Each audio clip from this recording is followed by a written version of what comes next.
E aí, segundão, bom dia, tudo bem com vocês? Aqui é o professor Tiaguinho para termos mais uma aula de história, tá bom? Galera, o tema da aula de hoje, a gente vai retomar um pouquinho o que a gente viu semana passada, que eu mandei o texto da apostila para vocês lerem e responderem o exercício da apostila também, tá bom? O tema é o sistema de capitanias hereditárias e o governo geral. É apenas um resuminho, rapidinho, tá bom? Então a videoaula de hoje é um pouco mais curta, mas é só para a gente discutir algumas coisas importantes sobre esse tema, tá bom? Vamos lá. Antes de começarmos, é bom relembrar alguns conceitos importantes que vocês estão vendo história desde o sexto ano e não estão prestando atenção. Mas é bom a gente ter em mente essas questões. Primeiro conceito importante para a gente relembrar: colonização é o ato ou o efeito de colonizar, criar colônias ou transformar em colônia, tá bom? Logo, colônia é um território ocupado e é administrado por um Estado e que se situa fora do âmbito de suas fronteiras geográficas, possessão ou domínio. E por último, termo importante a gente relembrar, exploração.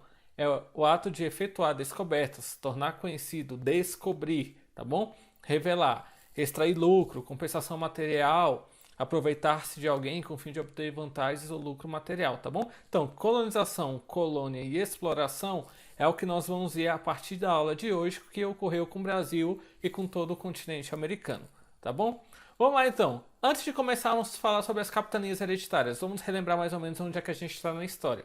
Estou gravando a aula hoje, no dia 22 de abril, né? Vai estar disponível para vocês amanhã, dia 23. Mas hoje, 22 de abril, nós comemoramos, entre aspas, o quê?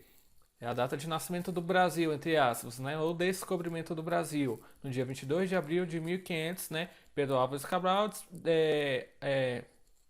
aportou lá em Porto Seguro, né? Então, tendo o primeiro contato dos portugueses com o Brasil. Então chegou em 1500 os portugueses aqui no Brasil, só que não começaram de início, daquele momento, já a exploração do Brasil, tá bom?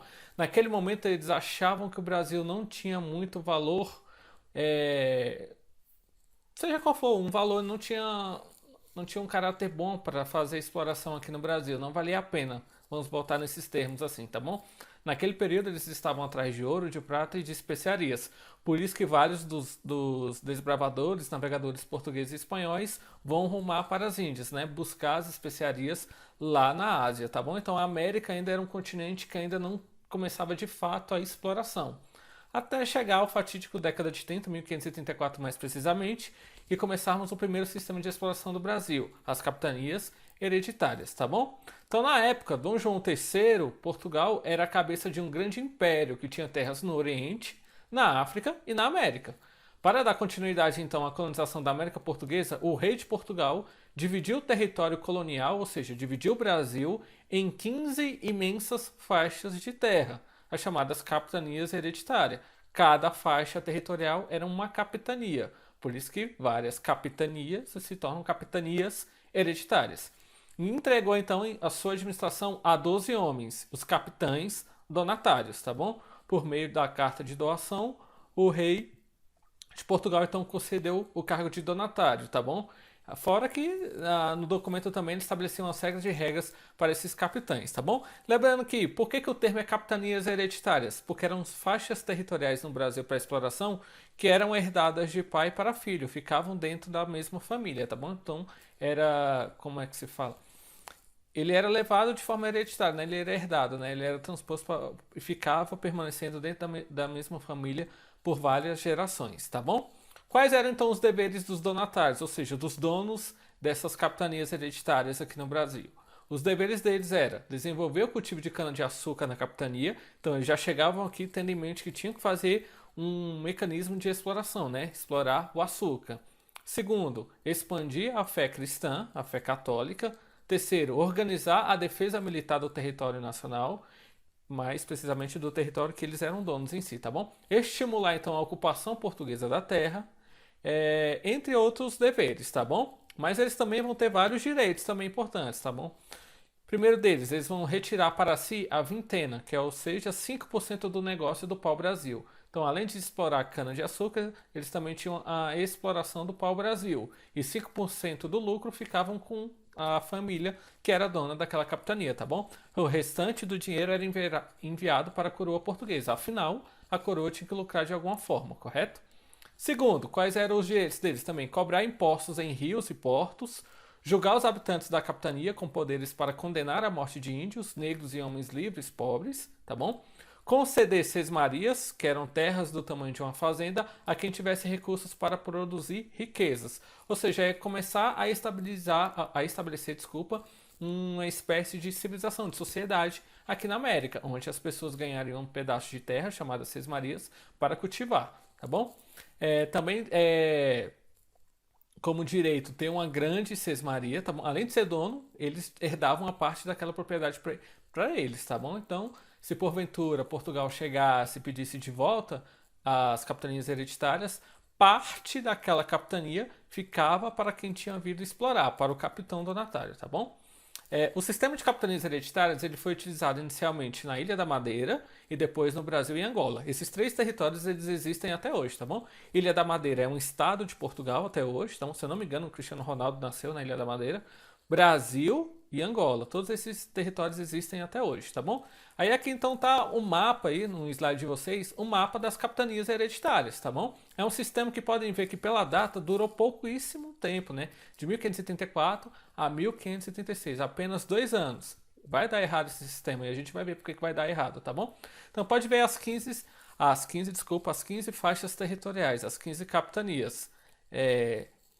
São terras que vai do norte do Brasil até o sul do Brasil, na parte do Brasil que pertencia a Portugal, que era de acordo com o Tratado de Tordesilhas. Lembra o Tratado de Tordesilhas que nós vimos no primeiro ano?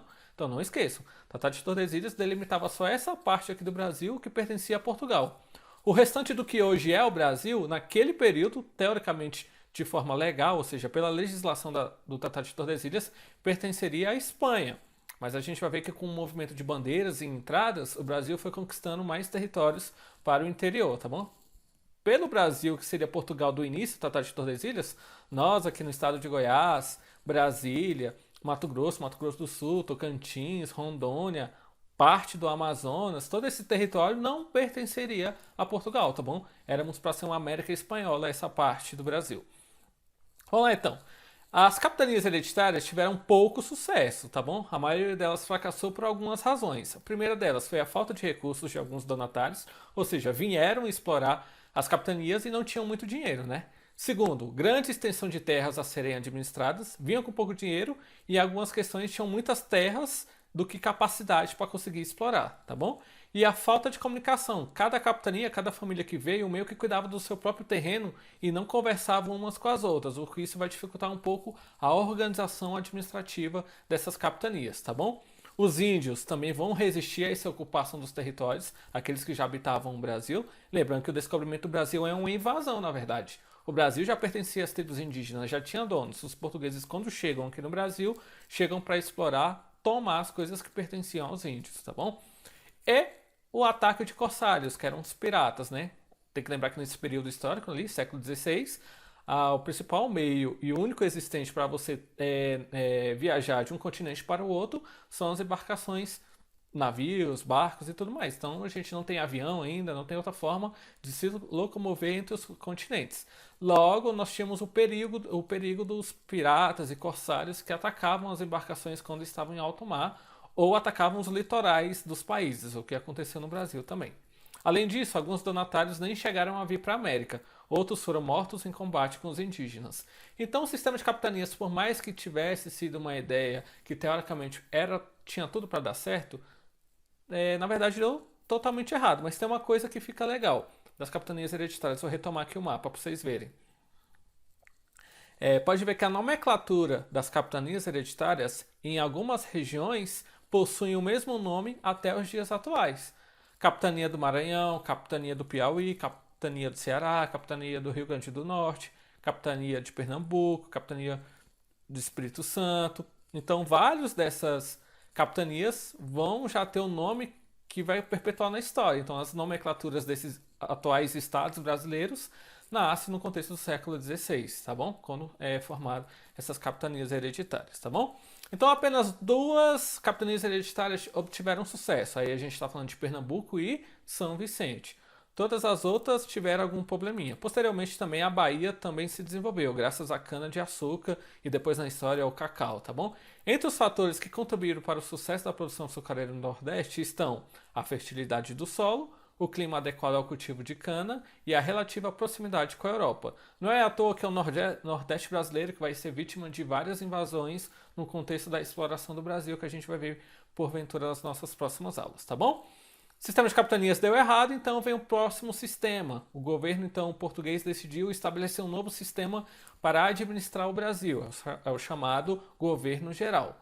Diante então do fracasso da maioria das capitanias, o rei de Portugal, o João III, decidiu centralizar a administração, criando então em 1548 o governo geral. Qual é a ideia do governo geral, galera? Que em vez de você ter uma fragmentação das capitanias no Brasil, todas essas capitanias iam se tornar um único governo, né, o chamado governo geral, tá bom? Então parte do poder dos donatários passava para o governo geral. Ele tinha o poder de mandar e desmandar em cada uma das capitanias. Os governadores eram geralmente homens que tinham prestado serviço ao Império Português na África ou no Oriente, ou eram parentes de pessoas influentes. Assim formaram-se pouco a pouco no interior do Império Português redes de poder baseadas no favor, no parentesco e interesses particulares. Nada semelhante com a política atual do nosso Brasil, correto? Então, foi criado em 1548 o governo geral, né? Teve a ideia, criou no papel bonitinho. Em março de 1549, então, chega na Bahia o primeiro governador geral do Brasil, Tomé de Souza. Tomé de Souza. Se alguém viajar aí para a Bahia, para o Nordeste brasileiro, são estados que possuem várias estradas, parques, praças, ruas, com esse nome, Tomé de Souza. Vocês já sabem quem foi ele. Foi o primeiro governador-geral do Brasil. E ele veio acompanhado de 3 auxiliares. O capitão Mor, que cuidava da defesa, o ouvidor Mor, encarregado da justiça, e o provedor Mor, responsável pelas finanças. Então alguém para cuidar tanto da defesa, quanto da justiça, quanto das finanças que aqui estabeleciam no Brasil. Com ele também vieram também funcionários, carpinteiros, soldados, jesuítas e também religiosos, chefiados pelo padre Manuel da Nóbrega, tá bom? Um importante padre na história nacional, porque ele que vai ali cuidar dos jesuítas e cuidar da catequização dos índios no início da história do Brasil, tá bom? Tão logo chegaram, os portugueses guerrearam contra os indígenas que resistiam à ocupação portuguesa. Após vencê-los, então, apossaram-se de suas terras e nelas construíram e fundaram, naquele mesmo ano, a cidade de São Salvador, a nossa primeira capital da história do Brasil, tá bom? Cidade de São Salvador, hoje é a cidade de Salvador, capital da Bahia, tá bom? Nossa primeira capital da nossa história. Não foi o Rio de Janeiro, tá, galera? Foi Salvador, a primeira capital do Brasil, tá bom? Como eu falei para vocês, a aula de hoje era apenas uma revisãozinha, um resumo sobre o conteúdo do texto que eu passei para vocês na aula passada, tá bom? Vocês agora então vão ter que reforçar na lista de exercícios nosso conteúdo estudado de hoje, reforçando um pouco o que vocês também leram na semana passada. Agradeço desde já a atenção na aula de hoje, tá bom? Qualquer dúvida, vocês podem me procurar no WhatsApp, que eu estou disponível, tá bom?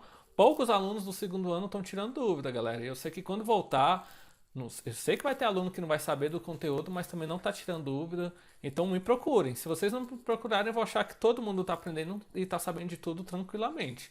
Beleza? Abração, galera. Fiquem com Deus, bons estudos e até a próxima.